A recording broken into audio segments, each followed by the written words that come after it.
Obviously, the biggest company in Australia is Commonwealth Bank, so it's around 11% of the index.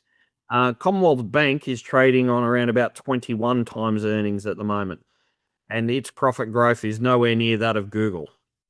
No, no. Or JP Morgan. It's eons away. Yeah, no, exactly. And look, this is, as I sort of mentioned before, as I sort of said, that, we saw the Australian market, I think, yes, the Australian market has also been bouncing off of record highs. I mean, not that, we're focusing horribly or terribly on the Australian market, but I can't fundamentally or at a high level see the attraction, in the sense that you're very much, Australia is very much tied to the outlook for China. China is basically, facing some real issues. It's currently sort of, in a deflationary environment.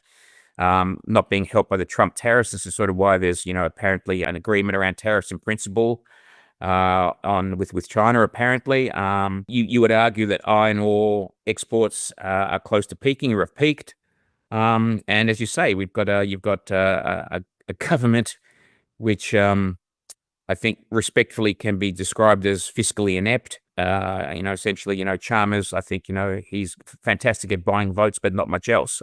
So hard to sort of see what the outlook is. So, I mean, really, the Australian market, I think, benefited from the anti-US trade and flows from the US market into the Australian market, because essentially when it came to, looking at tariffs, I mean, Australia, has a trade surplus with the US, and essentially, currently a 10% tariff, although who knows where that will basically end up, because we refuse to negotiate with the US government. And, at the moment, the UK has locked in a 10% tariff level, but those companies that haven't, are being sent letters with far higher tariffs than, would have been originally expected, to bring them to the table, which, we'll find out what happens there on 1 July. So, you're right. So essentially, I think CommBank has been very much helped by flows that have sort of come from the US market and around the world, globally, obviously within Europe as well, but also into Australia. And when things normalize, as I mentioned before, our outlook for the greenback is not as negative as some. We believe that it will basically regain strength, and still be the reserve currency, at least in our lifetime.